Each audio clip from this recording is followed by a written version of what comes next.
we'd like to welcome defending champions Nick Hardy and Davis Riley to the Media Center at the Zurich Classic of New Orleans.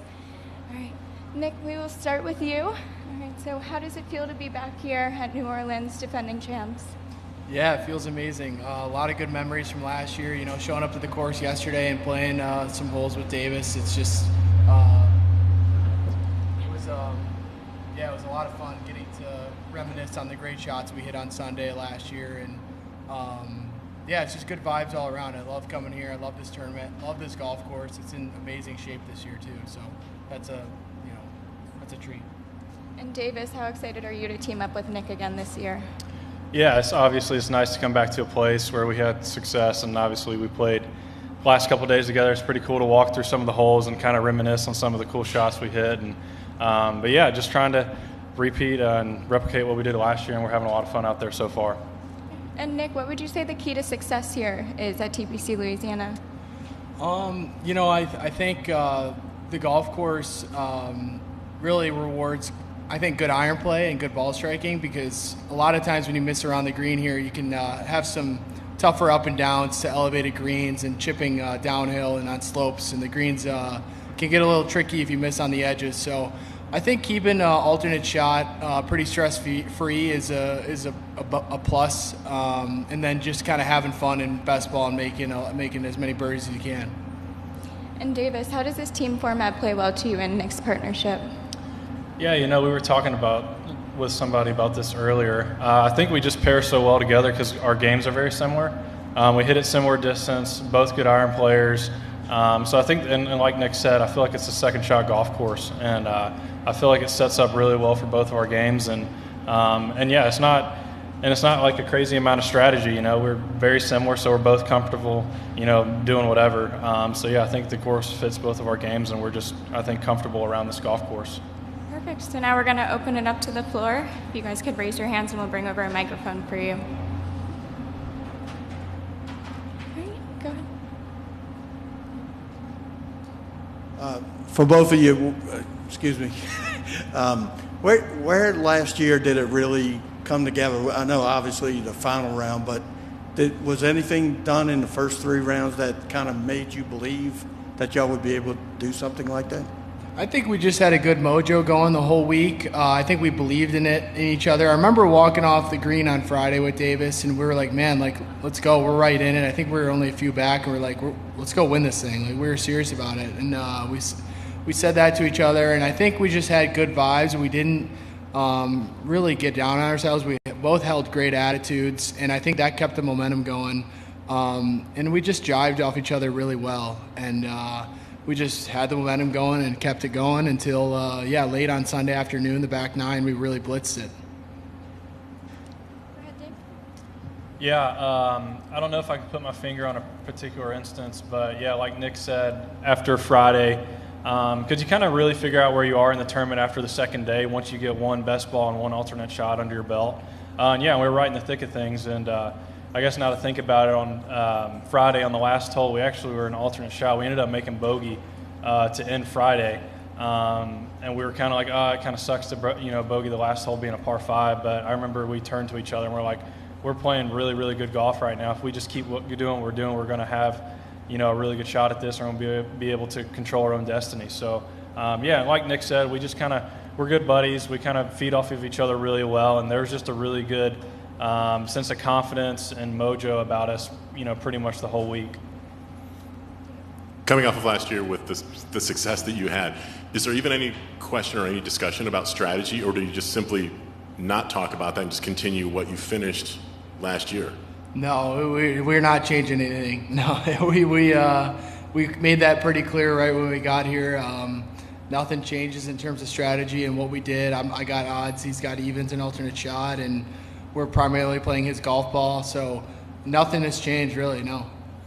In the weeks leading up to this event, in your locker rooms at other PGA Tour events, is it almost like prom season where you guys already have a date and you guys are sort of like looking around seeing like, well, who's going to kind of ask out who? Well, it's kind of nice. Obviously, we know who we're going to be pairing up with each other after last year. So, yeah, you certainly see guys that are kind of scrambling around to find a partner. But, it was the strategy's been easy.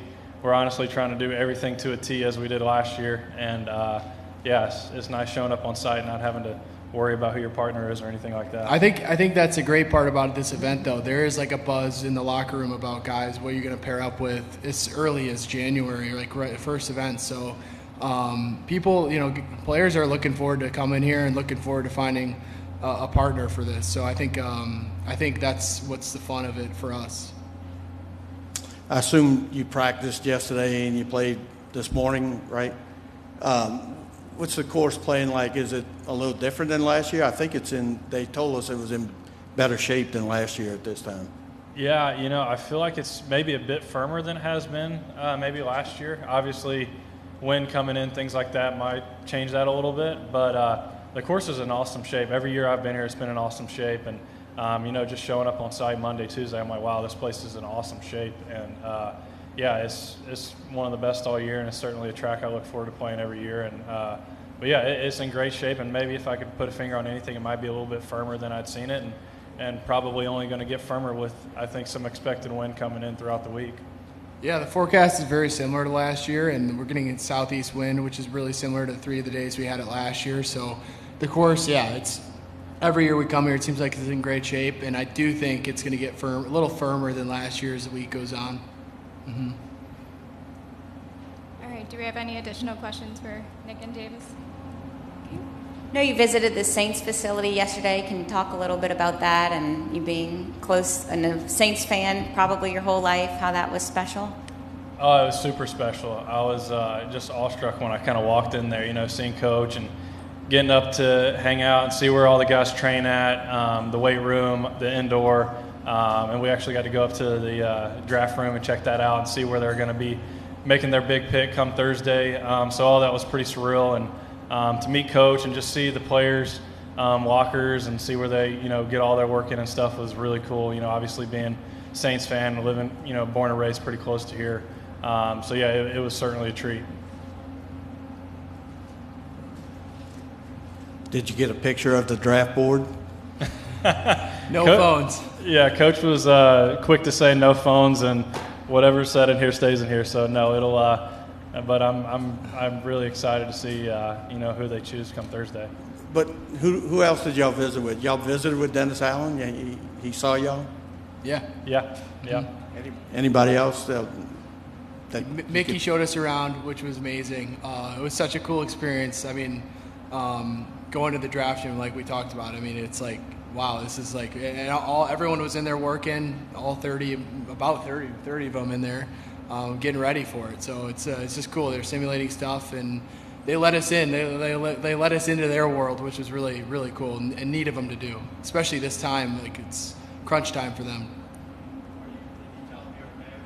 I did. I was asking them their opinion on what they should do with 1 and 9, and it was awesome. It was cool. I told them my opinion, and they gave me a lot of their opinions, and They did say they were on the phone with Nick Saban while they were there, so they were getting the Bama boys scouted up.